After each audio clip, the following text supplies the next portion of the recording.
नई दिल्ली में वरिष्ठ समाजवादी नेता शरद यादव ने अपनी पार्टी लोकतांत्रिक जनता दल का राष्ट्रीय जनता दल में विलय किया है। नमस्कार, मैं दिगंबर सिंह और आप देख रहे हैं आपका अपना बिहारी खबर। कल यानी कि 20 मार्च को वरिष्ठ समाजवादी नेता जेडीयू के संस्थापक एवं पूर्व केंद्रीय मंत्री आदरणीय श्री शरद यादव जी ने अपनी पार्टी लोकतांत्रिक जनता दल का राष्ट्रीय जनता दल में विलय कर सामाजिक न्याय, सांप्रदायिक एवं समतामूलक समाज का निर्माण करने वाली विचारधारा को मजबूती प्रदान करने की दिशा में सकारात्मक पहल की है। इस अवसर पर तेजस्वी यादव ने अपने सोशल मीडिया पर लिखा कि हम उनका हार्दिक स्वागत और अभिनंदन करते हैं। देश में जो वर्तमान परिस्थितियां हैं उसमें सभी वैचारिक साथियों को एकजुट होना चाहिए। देश में अघोषित इमरजेंसी है।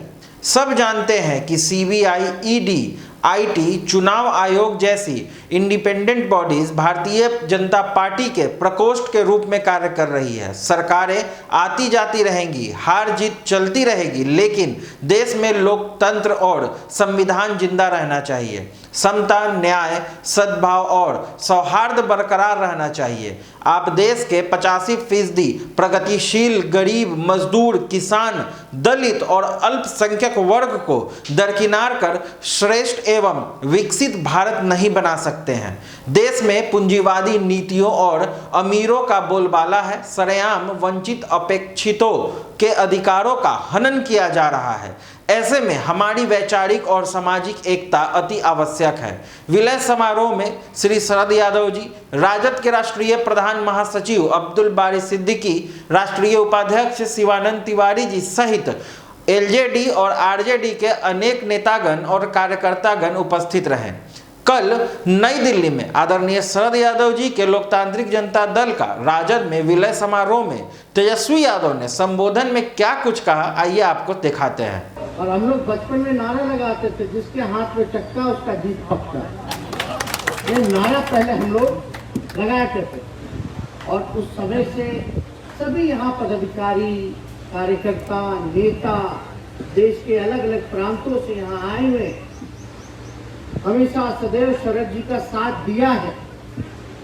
तो हम आप लोगों से इतना ही कहना चाहेंगे कि हमारी पार्टी अब आपकी पार्टी राष्ट्रीय जनता दल, जो सम्मान आपको वहां मिला करता था वो सम्मान जो है आपको यहाँ जरूर मिलेगा।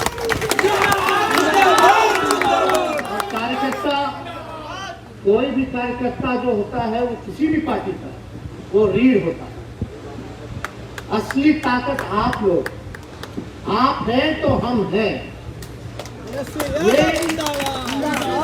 किसी से छुपा नहीं, ये सच्चाई है।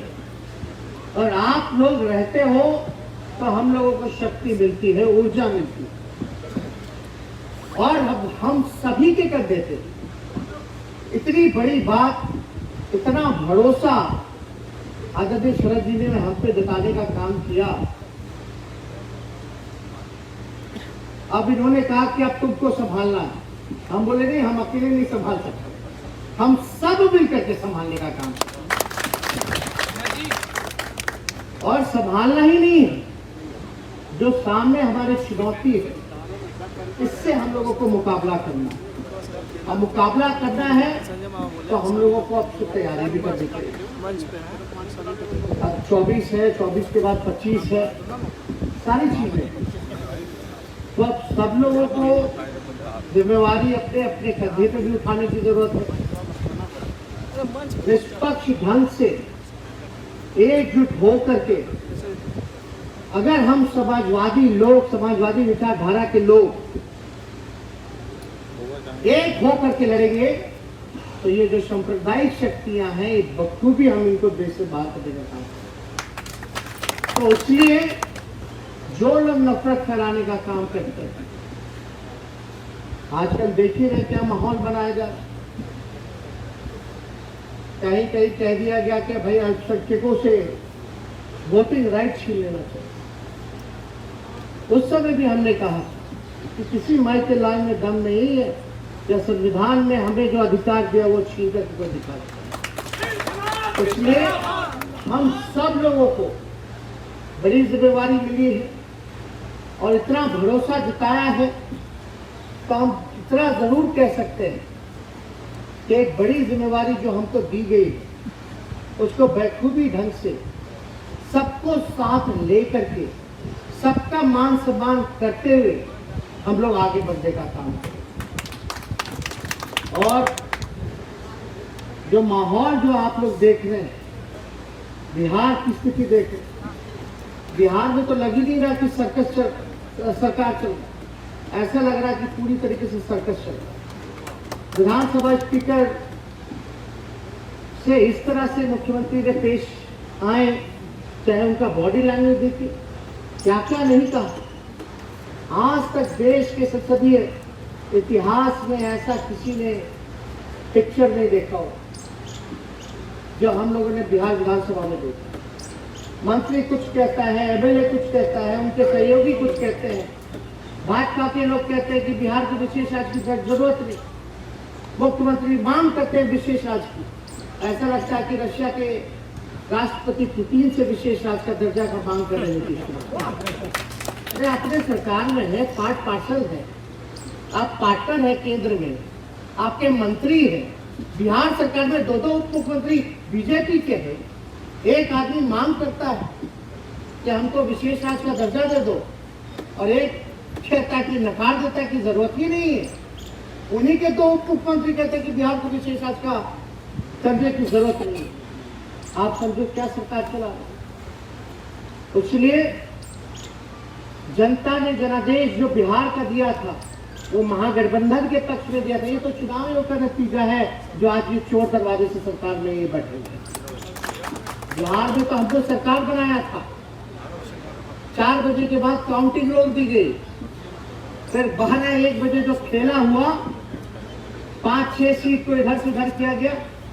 बस मानता तो 5 सीट का है, 5 सीट कम हो जाए तो उसकी सरकार गिर जाएगी।